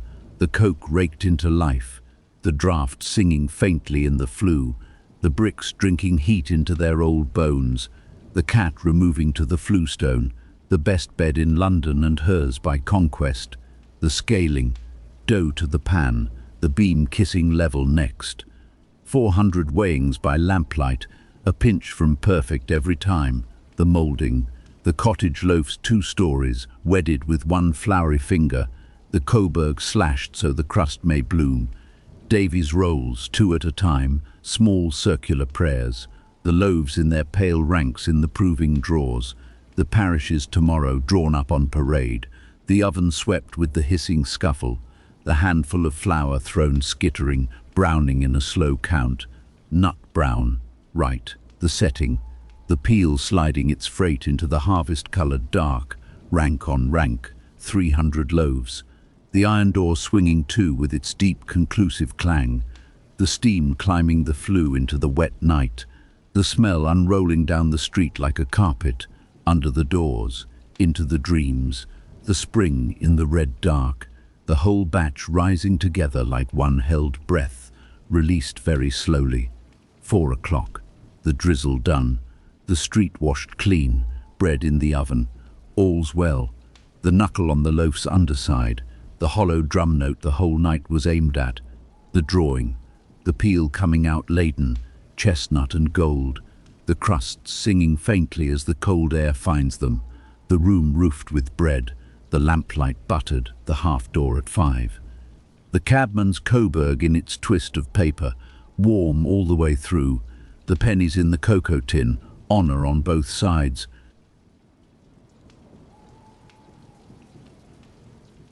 The nurse's loaf kept back, tenderest of the batch, the too early child sent home with a roll and a ruling, the barrow loaded in the grey, the round going out, 90 doors, the loaf into the area basket, the tin box behind the gate, the warm hand over the railings, the lamplighter putting out his string of lamps, one gold circle closing at a time, the night being folded and put away, the milk churns bright at the corner, the blinds going up, the chimneys feathering grey, 1 in 10, then 1 in 5, the early shift tearing the corner off a new loaf, no power on earth getting a warm loaf home intact, the shop window filling, loaf by loaf, the penny buns set low, at the height of the smallest customers, breath making fog roses on the glass, the bell over the door beginning its day, the scales chime, the parish parliament in session at the counter,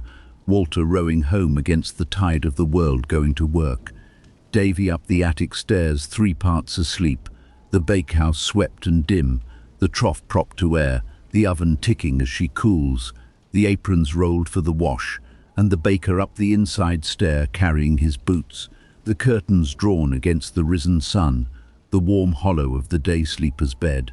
Sleep now like the street, door by door. Let the day go out in you like the shop gas turned low, then out. The doors are locked, the fire is banked, the sponge will be set again tomorrow, and the bread will come, somewhere, tonight. It is always being done. Some cellar, some village oven, some city corner, some year. Flour and water and fire and patience, and a light below the pavement. And if you are still drifting, stay for one more round of the warmth, slower yet. For the night is long, and the oven does not tire of being warm. Down the 3 steps once more, at the watcher's pace. The lintel, the lamplight, the flour haze hanging gold, the trough breathing under its blankets, the small crackle under the silence, like a wood in spring.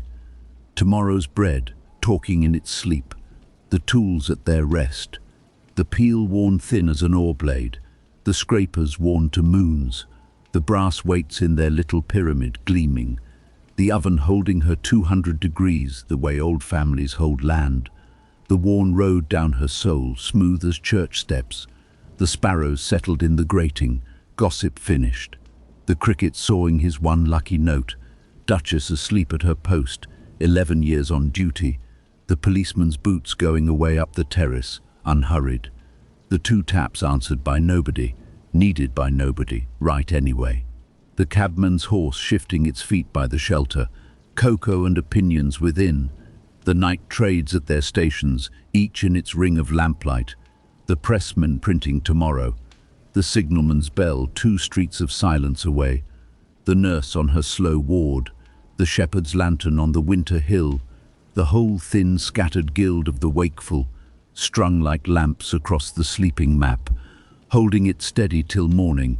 The street above sleeping 500 deep. The bedding risen and falling gently, 90 houses of it. The sleep a little deeper for knowing where its morning is coming from. The children who will read the smell like print. The halfpenny in the tin soldier. The boots on the wrong feet, hours from now. The Sunday tins with their chalked initials. The terrace's dinners roasting together in one brick room. The steam going home under 90 covers. The wheat sheaf loaf for the harvest church. Plated stalks and moulded ears. Made at night with nobody watching. The hot cross buns of the one great morning. 1 a penny, 2 a penny.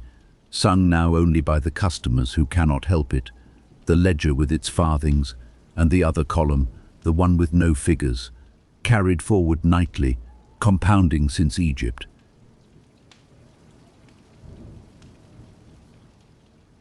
The fire banked down the generations. Each night's blaze lit from the ember of the last. Silas Ray asleep over his warm brick bones. His father's hours, his son's hours. The continuous man over the continuous fire, breathing in and out, in and out. Slower now. The rhythm of the trough, the rhythm of the tide, the sponge rising, the street sleeping, the 2 of them keeping each other's time. The lamp turned low, the flower settling, soft as first snow, on everything that stands still long enough. You are standing still long enough. A quiet night, a quiet night, a quiet night. Sleep well, the town is down, the watch is kept, the ovens are warm, and the bread will come. Good night.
Sleep well.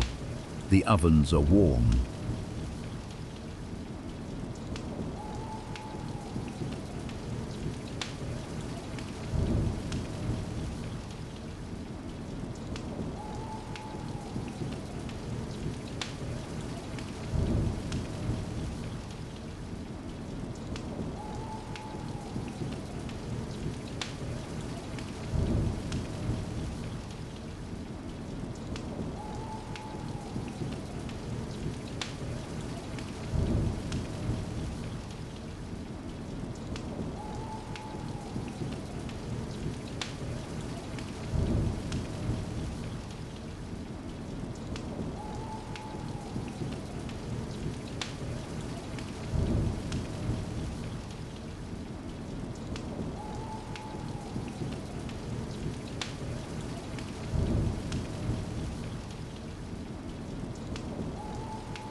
The doors are locked.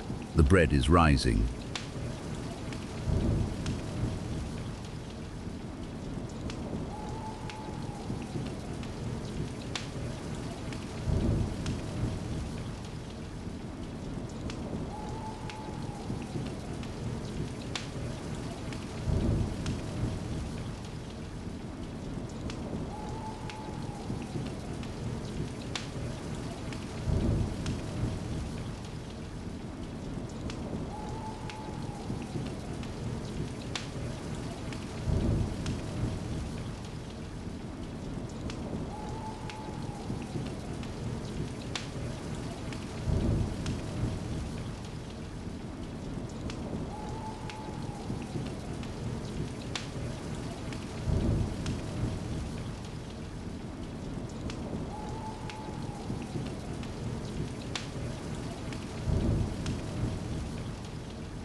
A quiet night, a quiet night.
The watch is kept, the sponge is set.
The town sleeps, the bakers are awake.